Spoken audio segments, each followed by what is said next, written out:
19 साल की एक लड़की लगातार नौकरी की तलाश में होती है। अलग-अलग कंपनियों में, अलग-अलग जगहों पे वो अपना बायोडाटा लगा रही थी। आखिरकार उसको एक फाइनेंस कंपनी से इंटरव्यू के लिए बुलावा आ जाता है। वो इंटरव्यू देने जाती है और इंटरव्यू देने के दौरान उसका सिलेक्शन भी हो जाता है। जब इंटरव्यू दे रही थी तो कहती है कि वो बहुत ही मन से, बहुत ही शिद्दत से कंपनी का काम करेगी। जैसा उसने इंटरव्यू में कहा था, ठीक वैसे ही वो मन से और समय से सारा का सारा काम जो उसको दिया जाता था, वो कर दिया करती थी। इसी वजह से उस कंपनी के मालिक का दिल उसके ऊपर आ जाता है और देखते ही देखते उस कंपनी का मालिक न जाने कब उससे प्यार कर बैठता है, उसको पता ही नहीं चलता है। हालाँकि वो पहले से ही शादीशुदा होता है, इसके बावजूद भी उसके साथ वो अवैध संबंध बनाता है। ऐसे रहते थे जैसे कि दोनों पति-पत्नी रहते हों। अब ऐसे ही धीरे-धीरे 10 साल का वक़्त बीत जाता है। इसी बीच में इन दोनों के बीच में एक तीसरे शख्स की एंट्री होती है। जैसे ही तीसरे शख्स की एंट्री होती है तो एक कत्ल होता है। वो कत्ल बहुत ही भयानक होता है। इतना भयानक होता है कि पहले तो उसके टुकड़े किए जाते हैं, इसके बाद उसे सूटकेस में पैक कर दिया जाता है और यहाँ से लगभग 900 किलोमीटर दूर उस सूटकेस को पहुँचा दिया जाता है। जब इस घटनाक्रम का खुलासा होता है तो लोगों को यकीन नहीं होता है।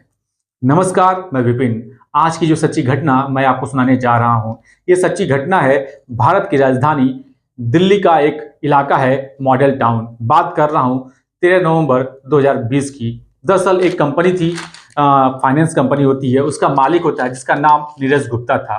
वो 13 नवंबर 2020 को अचानक से घर से लापता हो जाता है। उस दिन जिस दिन लापता होता है उसके अगले दिन दीपावली का त्योहार था। अब घर वाले, परिवार वाले, खासकर उसकी पत्नी अंचल गुप्ता उसकी लगातार तलाश कर रही थी, लेकिन उसका कुछ अता पता नहीं चलता है।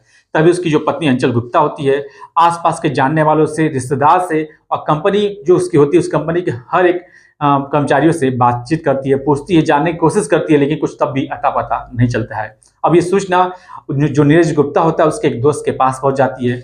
जो उसका दोस्त था वो अंचल गुप्ता से कहता है कि भाभी आप बिल्कुल परेशान मत हो, मैं अपने दोस्त को किसी भी तरीके से ढूंढ कर ले आऊंगा। हालांकि उसका दोस्त लगातार उसकी तलाश करता है, ढूंढता है, लेकिन उसके सारे प्रयास विफल हो जाते हैं। जब सारे प्रयास विफल हो जाते हैं तो नजदीकी पुलिस स्टेशन जाता है और जाने के बाद कहता है कि उसका दोस्त 13 नवंबर 2020 को अचानक से घर से लापता हो गया है। अभी तक उसका अता पता नहीं चल रहा है, उसका मोबाइल भी स्विच ऑफ आ रहा है। साहब उसकी ढूंढने में हमारी मदद कीजिए। हालांकि पुलिस वाले कहते हैं कि ठीक है, हम हर संभव मदद करेंगे आपके दोस्त को ढूंढने में। 13 नवंबर 2020 को वो गायब हुआ था। 14 नवंबर 2020 को गुमशुदगी की रिपोर्ट दर्ज की जाती है।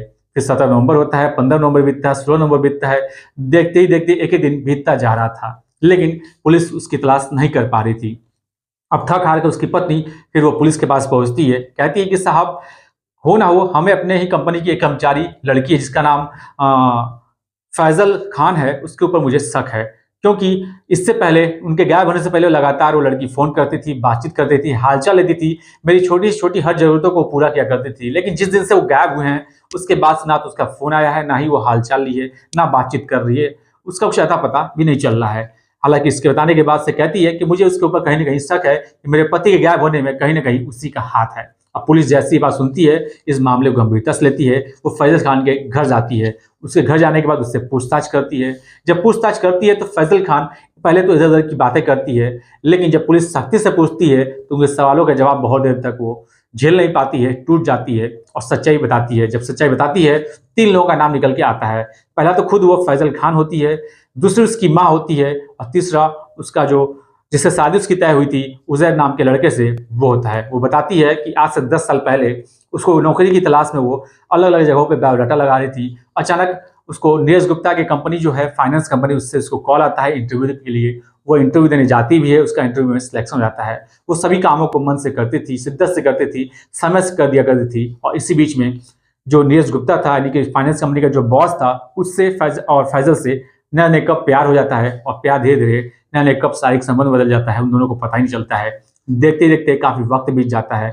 अब इसी बीच में उसकी माँ उससे कहती है शादी करने के लिए। अब जब-जब उससे शादी करने के लिए कहा जाता था, फैज़ल से शादी बात तो फैज़ल बार-बार मना कर दिया करती थी। लेकिन उसकी माँ जिद पकड़ लेती है, कहती है कि नहीं, तुमको शादी करना ही पड़ेगा, क्योंकि तुम्हारी धीरे-धीरे उम्र जो है बढ़ती जा रही है। इसी बीच में एक जुबैर नाम का लड़का आता है, उससे इसकी शादी तय होती है। अब ये जो फैज़ल लड़की थी, ये जाके अपने बॉस यानी कि नीरज गुप्ता, अपने प्रेमी को बताती है, कहती है कि मेरी शादी की बात चल रही है, अब हम दोनों मिल नहीं पाएंगे, हम दोनों की दोबारा मुलाकात नहीं होगी, इस रिश्ते को हम अब यही खत्म करते हैं। अब जैसे ये बात नीरज गुप्ता सुनता है, उसको थोड़ा गुस्सा आ जाता है। वो कहता है कि तुम बिल्कुल परेशान मत हो, मैं तुम्हारी माँ से जाकर बात कर लूंगा। अब नीरज गुप्ता फैजल के घर जाता है, उसकी माँ से बातचीत करने की अभी कोशिश कर ही रहा था, तभी उसके माँ को अचानक गुस्सा आ जाता है और पास में पड़े एक ईंट को उठाती है और नीरज गुप्ता के सर पर जोर से मार देती है। जैसे ईंट मारती है वो वहीं जमीन पर गिर जाता है। इसके बाद गुस्सा उसका और बढ़ता है, वो किचन में जाती है, वहां से चाकू उठाती है और वार पे वार नीरज गुप्ता के ऊपर करती है।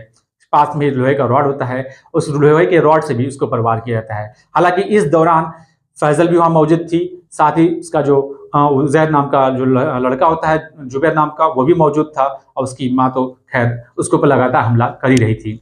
अब इसके बाद वो दम तोड़ देता है, उसकी मौत हो जाती है। अब जैसे उसकी मौत हो जाती है नीरज गुप्ता की, अब ये तीनों फैसला लेते हैं, सोचने लगते हैं कि आखिरकार इसके लाश को ठिकाने कैसे लगाएं। तभी वो फैसला लेते हैं, कहते हैं कि क्यों ना इसके लाश को एक ऐसी जगह पहुंचा दी जाए, इतनी दूर पहुंचा दिया जाए जहां किसी को अता पता भी नहीं चल सके। अगर पुलिस को मिले भी तो पुलिस पता ना कर पाए कि आखिरकार इसके कातिल है तो है कौन। दरअसल जो जुबैर नाम का लड़का है वो रेलवे के पेंट्री गार्ड में काम किया करता था। दस उसके बाद सूटकेस आता है, इस लाश के टुकड़े किए जाते हैं और सूटकेस में उसको पैक कर दिया जाता है। फिर एक कार बुक की जाती है, कार वाले से कहा जाता है कि उसे निजामुद्दीन स्टेशन छोड़ दिया जाए। अब उस सूटकेस को लेकर जुबैर चला जाता है निजामुद्दीन स्टेशन। वहां जाने के बाद दरअसल वो वहीं काम करता था, उसको भली भांति पता था कि जो सूटकेस में उसने लाश रखा है, अगर जांच होगी, चेकिंग होगा तो पकड़ा जाएगा। लेकिन उसको पता था कि कौन से रास्ते से वो जाएगा, किस रास्ते से जाएगा जहां जांच नहीं होती है। हालांकि किसी तरह से वहां से वो निकल जाता है भीड़ का फायदा उठाकर। जब जाता है, ट्रेन में अंदर बैठने वाला था, तभी उसके जो पेंट्री कार्ड के और साथी होते हैं देखते हैं, कहते हैं क्या बात है, तुम इतने बड़े बैग को लेकर कहाँ जा रहे हो। वो कहता है कि दरअसल बहुत जरूरी कुछ काम है, मैं जहाँ जा रहा हूँ 3-4 दिन मुझे वहां रुकना पड़ जाएगा, इसलिए इतना बड़ा बैग लेकर मैं जा रहा हूँ। हालांकि वो ट्रेन में बैठ जाता है। जो ट्रेन थी राजधानी एक्सप्रेस थी, जो निजामुद्दीन स्टेशन से चलकर गोवा को जाती थी। अब पेंट्री कार्ड का काम करने में वो लग जाता है बैग को रख करके, लेकिन उतने मन से काम नहीं कर पाता था जितने मन से बाकी दिन वो काम करता था। जब भी इधर उधर जाता तो उस बैग पर नजर बनाए रखता था ताकि कोई इस बैग को छू ना सके। हालांकि धीरे धीरे अब ट्रेन वहां से निजामुद्दीन स्टेशन से चल देती है। जब आगे बढ़ती है तो उसको ऐसा लग रहा था जैसे कि समय कट ही नहीं रहा है, ऐसा लग रहा था कि बहुत समय लग रहा है, बहुत टाइम लग रहा है। अब देखते देखते गुजरात स्टेशन आता है और आखिरकार उस बैग को गुजरात स्टेशन के पास में ही फेंक देता है।